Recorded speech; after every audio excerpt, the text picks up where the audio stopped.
E aí, galera, oi! Pessoal, a gente vai fazer uma super revisão para o Enem, tá? E ao mesmo tempo aí resolver algumas questões também das provas do Enem sobre esse assunto que é muito massa, que é evolução.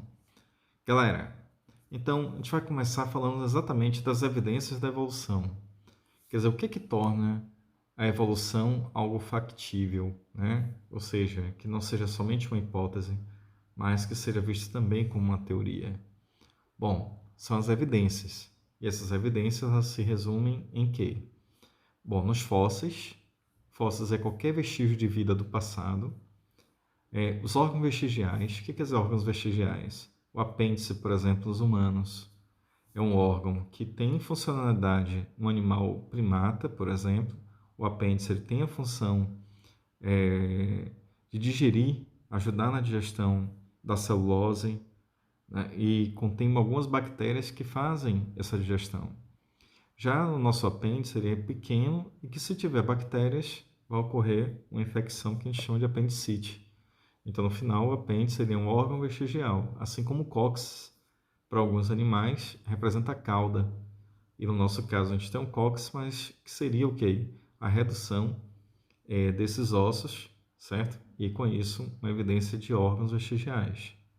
Uma outra coisa também que serve para fazer essa evidência evolutiva é a anatomia comparada, onde lá a gente pode alinhar e comparar os órgãos de determinados animais. Por exemplo, existem órgãos análogos e órgãos homólogos.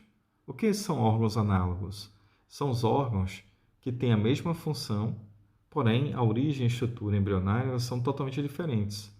Então, por exemplo, se a gente pegar a asa de uma borboleta e a asa de um pássaro, as duas asas servem para voar. Porém, a estrutura da asa da ave e a asa do pássaro são totalmente diferentes. Então, portanto, órgãos análogos, os animais que têm isso, a gente fala que evoluiu por convergência adaptativa. Já os animais que têm órgãos homólogos são aqueles que têm a mesma estrutura embrionária, quer dizer, que têm os mesmos ossos, porém esses ossos têm tamanhos e formas diferentes, adaptadas ao novo ambiente daquele animal. Ou seja, por seleção natural, isso passou adiante. E assim, a gente tem um exemplo de irradiação adaptativa. Então, irradiação quer dizer o quê? Que tem a ver com a homologia dos órgãos. E a convergência adaptativa tem a ver com a analogia dos órgãos.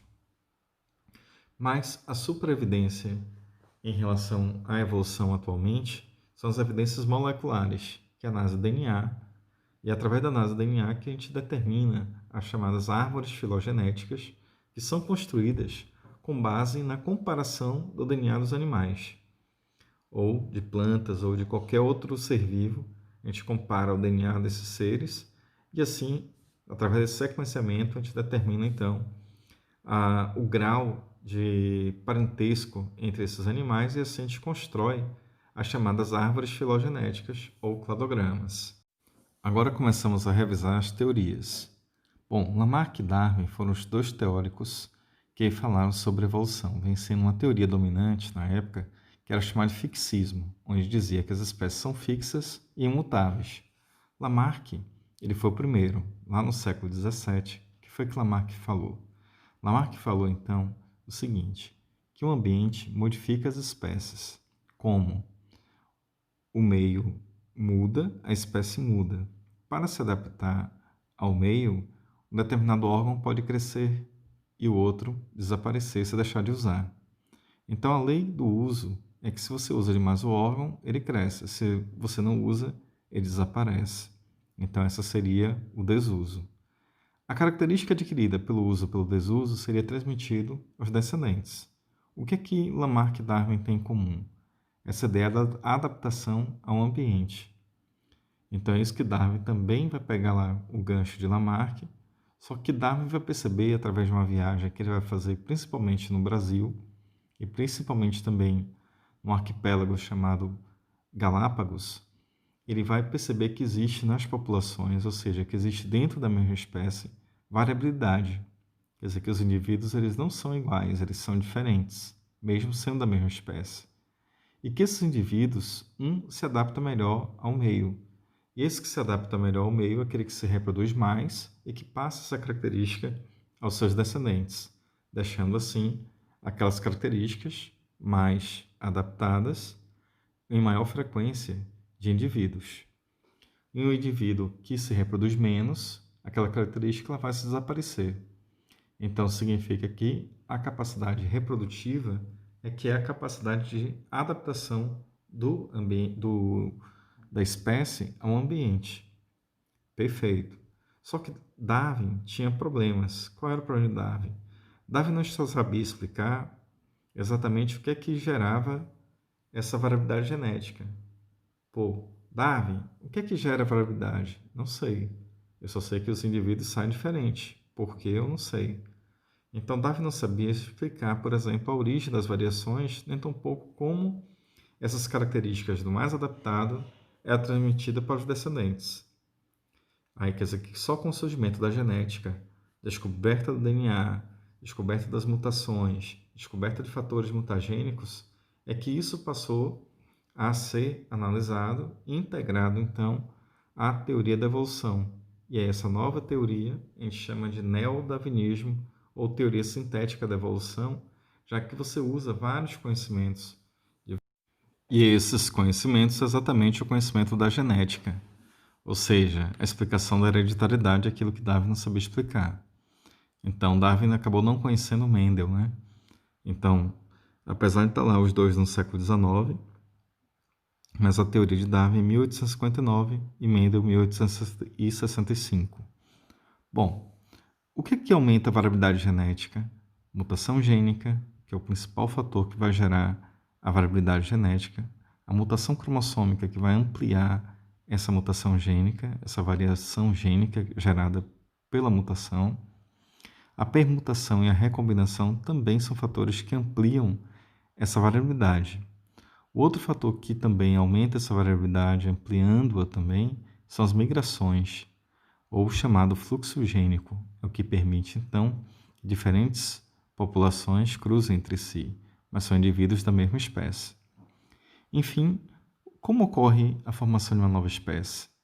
A gente chama isso de especiação.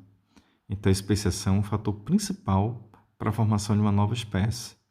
E especiação a gente pode definir como ausência de cruzamento entre os indivíduos. Então, quando esses indivíduos não se cruzarem mais, aí existe uma coisa que é chamada de isolamento reprodutivo. E esse isolamento reprodutivo é o que vai determinar, finalmente, ali, bater o martelo e dizer: és uma nova espécie. Beleza? A partir de agora, a gente começa a fazer questões do Enem e ver como é que caiu esse assunto aí nas várias questões do Enem de vários anos aí. Vamos lá, vamos começar aí vendo as questões do Enem. As fêmeas de algumas espécies de aranhas, escorpiões e de outros invertebrados predam os machos após a cópula e inseminação. Como exemplo, fêmeas canibais do inseto conhecido como louva-a-Deus, que é o Tenodera alidofolia. Possui até 63% da sua dieta composta por machos parceiros. Para as fêmeas, o canibalismo sexual pode assegurar a obtenção de nutrientes, importantes na reprodução. Com esse incremento na dieta, elas geralmente produzem maior quantidade de ovos. Apesar de ser um comportamento aparentemente desvantajoso, para os machos, o canibalismo sexual evoluiu nesses táxons animais porque a letra A promove a maior ocupação de diferentes nichos ecológicos pela espécie. Letra B favorece o sucesso reprodutivo individual de ambos os parentais. Impossibilita a transmissão de genes do macho para a prole. Impede a sobrevivência e a reprodução futura do macho. Reduz a variabilidade genética da população. Então, qual seria a alternativa para essa questão? Então, o primeiro passo é interpretar a questão. A gente tem que ver o que a questão quer, para daí a gente marcar qual vai ser essa alternativa correta. Observe que o texto ele fala que, como exemplo, fêmeas canibais do inseto conhecido como louva-a-Deus possui até 63% da sua dieta composta por machos parceiros. Então, significa o quê? Que a maior parte da dieta é o canibal, né? A fêmea acaba sendo canibal.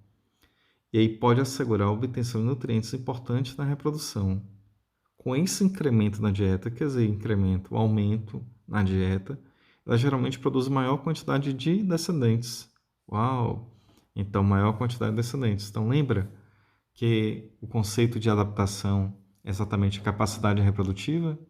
Então, quando a espécie, né, aquele indivíduo, ele se reproduz mais, ele é o mais adaptado. Então, quer dizer que esse comportamento de canibalismo deixa esse animal mais adaptado. Sabendo disso, agora a gente pode analisar a alternativa.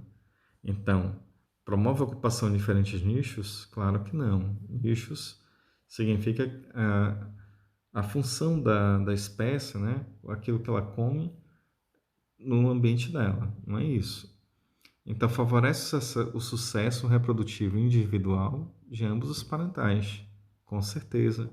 Quer dizer que o macho, ao se doar como alimento, ele está fazendo com que a fêmea tenha maior quantidade de filhos, e esses filhos terão esse comportamento, né? O macho de se doar como alimento e a fêmea de matar o macho e, com isso, se alimentar dele. Aí a letra C, impossibilita a transmissão de genes do macho para a prole? Não, porque ocorre a reprodução entre eles. Impede a sobrevivência e reprodução futura do macho? Não. Né? Pode impedir a sobrevivência, mas a reprodução futura? Não. Reduz a variabilidade genética da população? Não, porque está havendo reprodução e essa reprodução é reprodução sexuada. Beleza? Então, letra B de bola, perfeitamente aí para vocês. Mais uma questão Enem, para a gente observar. Vamos lá. Alguns anfíbios e répteis são adaptados à vida subterrânea. Nessa situação, apresentam algumas características corporais como, por exemplo, ausência de patas, corpo anelado, que facilita o deslocamento no solo, em alguns casos, ausência de olhos. Suponha que um biólogo tentasse explicar a origem das adaptações mencionadas no texto, utilizando conceitos da teoria evolutiva de Lamarck. Ao adotar esse ponto de vista, ele diria que, lá vai, letra A, as características citadas no texto foram originadas pela seleção natural. Então, a gente quer, vamos lá, antes de olhar as alternativas, vamos ver o que a questão quer. A questão quer que a gente olhe e veja Lamarck dizendo alguma coisa. Então, se Lamarck nos dissesse algo sobre a evolução desses anfíbios, que o texto está explicando, que eles vivem em vida subterrânea, que para isso tem características corporais como ausência de patas, corpo anelado e facilita o deslocamento deles no solo e ausência de olhos. Então, o que é que Lamarck diria? Né? Lá vai, vamos ver. Letra A. As características citadas no texto foram originadas pela seleção natural? Não. A seleção natural é Darwin.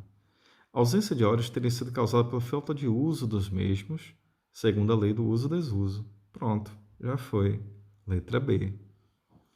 Agora, olha a letra C. O corpo anelado é uma característica fortemente adaptativa, mas seria transmitida à primeira geração apenas à primeira geração de descendentes. Falso, né? Que se fosse transmitida somente à primeira geração, o que aconteceria? As outras gerações perderiam essa característica. E não é isso. Né? Ele fala que a característica adquirida pelo uso ou pelo desuso ela é transmitida aos descendentes, todos. As patas teriam sido perdidas, letra D. As patas teriam sido perdidas pela falta de uso e, em seguida, essa característica foi incorporada ao patrimônio genético, então transmitida aos descendentes. Bom, isso aí não seria Lamarck, né? Isso aí seria o atual, seria neodarwinismo, falando em patrimônio genético, transmissão de descendentes, né? Então, isso seria algo já neodarwinismo. Letra E. As características citadas no texto foram adquiridas por meio de mutações. Ó, neodarwinismo. Então, você pararia de ler aí, porque você já sabe que não é a letra E. Então, portanto, letra B de bola, né, nessa questão. Mais uma questão de evolução super interessante.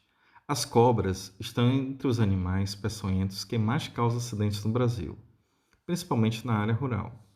As cascavéis crótalos, apesar de extremamente venenosas, são cobras que, em relação a outras espécies, causam poucos acidentes a humanos. Isso se deve ao ruído de seu chocalho. que faz com que as suas vítimas percebam sua presença e as evitem. Esses animais só atacam seres humanos para sua defesa e se alimentam de pequenos roedores e aves. Apesar disso, elas têm sido caçadas continuamente por serem facilmente detectadas. Ultimamente, os cientistas observaram que essas cobras têm ficado mais silenciosas, o que passa a ser um problema, pois se as pessoas não as percebem, aumenta os riscos de acidente. Então, a explicação darwinista para o fato de a cascavel estar ficando mais silenciosa é que... E aí, galera, lembra? Darwin, mais adaptado, vai passar a característica para os descendentes. Então, significa que se a cobra faz mais barulho, significa que ela vai ser predada mais facilmente, concorda? Ó. Então, se ela está mais silenciosa, ela vai ficar escondida e os caçadores de cobra, aí nesse caso, não vai caçá-las, né? E com isso aquela mais silenciosa que vai acabar se reproduzindo e passando as características aos descendentes. Então vamos lá? Vamos procurar a alternativa. Letra A. A necessidade de não ser descoberta e morta mudou seu comportamento? Não. Que isso é mais o que? Lamarck, né? B. As alterações do seu código genético surgiram para aperfeiçoá-la? É claro que não, né? Primeiro, mudanças ela não ocorrem no código genético. O código genético ele é universal, ele é a característica que todo ser vivo tem. O código genético que é o mesmo para todos os seres. Então, o que muda é o DNA, nunca o que muda é o código genético. As mutações sucessivas foram acontecendo para que ela pudesse se adaptar. Isso aí, de novo, algo meio que Lamarck. As variedades mais silenciosas foram selecionadas positivamente. Então, com certeza, né? Quer dizer que aquela que está mais silenciosa foi a que teve mais sucesso reprodutivo. E a letra E, as variedades sofreram mutações para se adaptarem à presença de seres humanos. Também muito lamarquista, né? Então totalmente falsa. A letra E, e a gente fica com a letra D, tá? A questão que é referência aqui para várias outras questões que falam sobre resistência a antibióticos. Mas vamos lá. O que tem em comum Noel Rosa, Castro Alves, Franz Kafka, Álvaro de Azevedo, José de Alencar e Frederic Chopin? Bom, é que todos eles morreram de tuberculose, doença que ao longo dos séculos fez mais de 100 milhões de vítimas. Aparentemente controlada durante algumas décadas, a tuberculose voltou a matar. O primeiro obstáculo para seu controle é o aumento do número de linhagens de bactérias resistentes aos antibióticos usados para combatê-la. Esse aumento do número de linhagens resistentes se deve a... Então, olha aí, presta atenção no que o texto diz.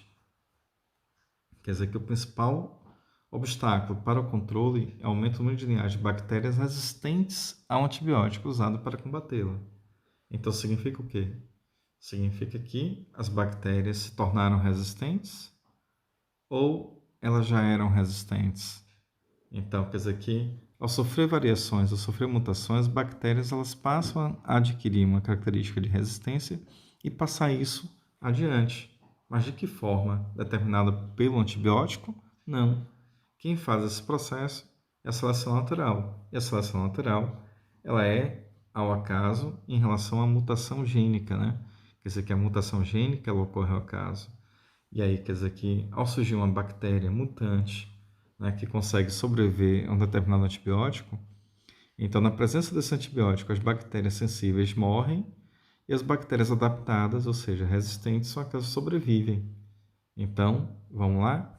Vamos procurar a explicação para essa questão. Lá vamos nós. Letra A. Modificações no metabolismo das bactérias para neutralizar o efeito dos antibióticos, incorporá-la à sua nutrição, ou seja, a bactéria vai comer o antibiótico. Falso. Mutações selecionadas pelos antibióticos, sim. Que eliminam as bactérias sensíveis a eles, sim. Mas permite que as resistentes se multipliquem, com certeza. Né? Então, quer dizer que a bactéria sensível vai morrer e a resistente ela vai se reproduzir. E é essa a ideia da seleção natural. Então, mutações causadas pelos antibióticos não pode acontecer, né? Porque nesse caso o antibiótico não vai provocar mutação, ele vai provocar a morte da bactéria. E aí, no caso, ele fala que se adapta e transmite essa adaptação ao seu ambiente, ou seja, aos seus descendentes. Errado, né? Então seria uma interpretação lamarquista da questão. Errado. Modificações fisiológicas nas bactérias para torná-las cada vez mais fortes e mais agressivas vendo a doença. Então isso também é meio lamarquista, né? E a letra E, modificação na sensibilidade das bactérias ocorridas depois de passarem um longo tempo sem contato com antibióticos. Pelo contrário, né? Esse aqui, o alto tempo, né, com antibióticos, usar ele várias vezes, é que podem promover a resistência devido ao uso contínuo, ou seja, durante muito tempo. Então, durante muito tempo, quer dizer que você está dando e o uso irregular desse antibiótico, está dando chance da bactéria se reproduzir, e quando a bactéria se reproduz, gera vários indivíduos e um deles passa a ser o resistente. Tranquilo? É assim que funciona para várias questões de resistência.